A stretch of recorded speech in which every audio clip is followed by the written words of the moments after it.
বিসমিল্লাহির রহমানির রহিম। আজ আমি পানি পানের গুরুত্বপূর্ণ বিষয়গুলো আলোকপাত করব। জন্মের পর থেকে আমরা জানি যে পানির অপর নাম জীবন, কিন্তু অতিরিক্ত পানি কখনো কখনো আবার মরণ ডেকে নিয়ে আসতে পারে। তাই পানি সম্পর্কে আজকে আমরা যেগুলো জানবো, যে পানি শূন্যতা কি, পানি শূন্যতার লক্ষণ, পানি শূন্যতা হলে কি হয়, অতিরিক্ত পানি পানের ভয়াবহতা, পানি পানের নিয়ম। পানি অতীব গুরুত্বপূর্ণ বলে আমাদের শরীরের বেশি অংশ পানি দ্বারা পরিপূর্ণ। যেমন আমাদের ব্রেইনে ৮০%, ব্লাডে ৮৩%, হাড়ে ৭৯%, হাড়ে ২২%, কোষের ভিতরে ৭৫%, লিভারে ৮৫%, কিডনিতে ৮৩% পানি আছে। তাই প্রত্যেক দিন আমাদের চাহিদা মতো পানি পান করতে হবে। ১৯৪৫ সালে যুক্তরাষ্ট্রের the food and nutrition board of the national academy of science দাবি করেন যে শরীর ভালো রাখতে দৈনিক ২ থেকে ২.৫ লিটার পানি পান করা জরুরি। যুক্তরাষ্ট্রের ইনস্টিটিউট অব মেডিসিনের উদ্ধৃতি দিয়ে প্রতিবেদনে আরও জানানো হয় যে অধিকাংশ সুস্থ মানুষই তৃষ্ণা মেটাতে পর্যাপ্ত পানি পান করেন, তবে জোর করে পানি পান হয়তো অতিরিক্ত পানি পানকে নির্দেশ করছে। কিডনি বিশেষজ্ঞের মতে দিনে যত গ্রাম লবণ খাবেন, পানি খেতে হবে মোটামুটি তত লিটার। সুস্থ সবল কম বয়সী মানুষ ৫-৭ গ্রামের মতো লবণ খেলে ৫-৭ লিটার পর্যন্ত পানি পান করতে পারেন। কোনো কারণে কম লবণ খেতে হলে সেই হিসাবে পানি খাওয়া না কমালে রক্তের সোডিয়াম কমে বিপদ ডেকে আনতে পারে। একজন মানুষের প্রতিদিন পানির চাহিদা কতটুকু তা নির্ভর করে আবহাওয়া, তার কাজকর্মের পরিমাণ, শরীরের অবস্থা ইত্যাদির উপর। পানি পান নিয়ন্ত্রণের জন্য আমাদের মস্তিষ্কের হাইপোথ্যালামাস অংশে রয়েছে থার্স্ট সেন্টার বা পিপাসা কেন্দ্র। এই কেন্দ্র জানিয়ে দেয় যে কখন পানি পান করা দরকার। একজন মানুষের এই অংশটি কার্যকারী থাকলে পানির অভাব বা বাড়তি কখনো হবে না। তবে কোনো কোনো সময়, যেমন মস্তিষ্কে অস্ত্রোপচারের পর, এই কেন্দ্র ক্ষতিগ্রস্ত হলে ব্যক্তির পিপাসার নিয়ন্ত্রণ লোপ পায়, তখন পানির অভাবে বিপদ ঘটতে পারে। পানি শূন্যতা কি এবং এর লক্ষণগুলো কি কি? সঠিকভাবে কাজ করতে এবং সুস্থ থাকার জন্য আমাদের শরীরের জল এবং সোডিয়াম বা ইলেকট্রোলাইটের সঠিক অভ্যন্তরীণ ভারসাম্য প্রয়োজন। প্রতিদিন আমাদের শরীর প্রস্রাব, ঘাম, লালা এবং অন্যান্য শারীরিক তরলের মাধ্যমে তরল এবং ইলেকট্রোলাইট হারায়। তাই শরীরকে সুস্থ এবং সবল রাখার জন্য আমাদের শরীরে কতটুকু পানি প্রয়োজন, যদি তার থেকে কম থাকে বা কোনো কারণে বের হয়ে যায়, সেটাকে আমরা বলবো পানি শূন্যতা। আমরা 4টি প্রধান প্রক্রিয়ার মাধ্যমে তরল এবং সোডিয়াম হারাই: বমি, ডায়রিয়া, ঘাম, প্রস্রাব। বমি এবং ডায়রিয়ার সাথে যুক্ত পানি শূন্যতা হলো সবচেয়ে বড় স্বাস্থ্য ঝুঁকি। ডিহাইড্রেশনের সাধারণ লক্ষণ বা পানি শূন্যতার সাধারণ লক্ষণ ও উপসর্গগুলোর মধ্যে রয়েছে দুর্বলতা, নিম্ন রক্তচাপ, মাথা ঘোরা, বিভ্রান্তি বা প্রস্রাবের রং গাঢ়, তৃষ্ণা বেড়েছে, ক্লান্তি, অলসতা, বিশেষত নিম্ন রক্তচাপের কারণে দাঁড়িয়ে থাকা, মাথা ব্যথা, গাঢ় হলুদ প্রস্রাব বা প্রস্রাবের আউটপুট হ্রাস, শুকনো মুখ, ত্বকের স্থিতিস্থাপকতা হ্রাস ও বিরক্তি লাগা। মাথা ব্যথা হালকা থেকে মাঝারি পানি শূন্যতা একটি সাধারণ লক্ষণ। আসলে ডিহাইড্রেশনের কারণে অনেক ধরনের মাথা ব্যথা, যেমন মাইগ্রেন, হতে পারে। আপনি যখন মাথা ব্যথা অনুভব করছেন, তখন ডিহাইড্রেশন একটি ভূমিকা পালন করছে কিনা তা বিবেচনা করা গুরুত্বপূর্ণ। শরীর মাথা গরম হয়ে মাথা ব্যথা শুরু করে দেয়, স্বাভাবিক রেচন ক্রিয়া ব্যাঘাত ঘটে, যার ফলে কিডনি সঠিকভাবে কাজ করতে পারে না। পায়খানা প্রস্রাবের মাধ্যমে আমাদের দেহের ক্ষতিকারক পদার্থগুলো বের হয়ে যায়।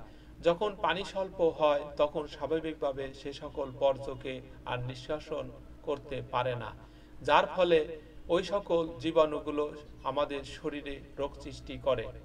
যেমন কিডনিতে ইনফেকশন হয়ে কিডনি বিকল হয়ে যেতে পারে, যার কারণে দেখবেন মাঝে মাঝে কিডনির ব্যথা করে, এমনকি কিডনি সঠিকভাবে কাজ না করলে শরীরে পানি জমাট বাঁধে শরীর ফুলে যেতে পারে। খোসপচরা, ব্রণ, কোষ্ঠকাঠিন্য, ক্ষুধামন্দা সৃষ্টি করে এবং হজমে ব্যাঘাত ঘটায়। ত্বকের সুস্থতা এবং উজ্জ্বলতা নষ্ট হয়ে যায়। শরীরের হরমোন এবং এনজাইমগুলো সঠিকভাবে কাজ করতে পারে না। প্রস্রাবে প্রচুর জ্বালাপোড়া করে এবং বেশি হলে ইনফেকশন হয়ে যায়। শরীরে স্বাভাবিক রক্তচাপ এর ব্যাঘাত ঘটায় এবং অক্সিজেন সঠিকভাবে সরবরাহ করতে পারে না। পানির উপকারিতা কি? পানি শরীরের প্রতিটি সিস্টেমকে সঠিকভাবে কাজ করে। Harvard medical school special health report 6 সপ্তাহের plan for health eating note করে যে জলের অনেক গুরুত্বপূর্ণ কাজ রয়েছে, যেমন আপনার কোষে পুষ্টি এবং অক্সিজেন বহন করে, আপনার মূত্রাশয় থেকে ব্যাকটেরিয়া ফ্লাশ করা, হজমে সাহায্য করে, কোষ্ঠকাঠিন্য প্রতিরোধ করে, রক্তচাপ স্বাভাবিক রাখে, কুশনিং জয়েন্টগুলো ভালো রাখে, অঙ্গ ও টিস্যুকে রক্ষা করে, শরীরের তাপমাত্রা নিয়ন্ত্রণ করে, সোডিয়ামের ভারসাম্য বজায় রাখে। আপনি যদি প্রতিদিন পর্যাপ্ত পানি পান না করেন তাহলে আপনার পানি শূন্য হওয়ার ঝুঁকি থাকে। অপরদিকে অতিরিক্ত পানি পানের কারণে শরীর ভয়ানক ঝুঁকিতে পড়তে পারে। অতিরিক্ত পানি পান হাইপোনেট্রেমিয়ার জন্য দায়ী। এটা এমন একটা অবস্থা যা রক্তে সোডিয়ামের মাত্রা গুরুতরভাবে কমায় ফেলে।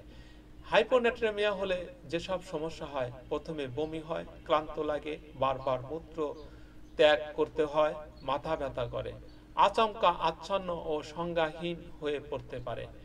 বয়স্ক মানুষের সমস্যা বেশি হয়, সঙ্গে ভুলে যাওয়ার অসুখ থাকলে বিপদ বাড়ে, সময় মতো চিকিৎসা না হলে সামান্য কিছু ক্ষেত্রে রোগী মারা যায়, খুব কম সময়ে প্রচুর পানি খেয়ে নিলে সামান্য কিছু ক্ষেত্রে চরম বিপদ হতে পারে।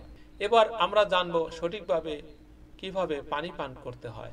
প্লাস্টিকের বোতলে পানি পান করা স্বাস্থ্যের জন্য ক্ষতিকর।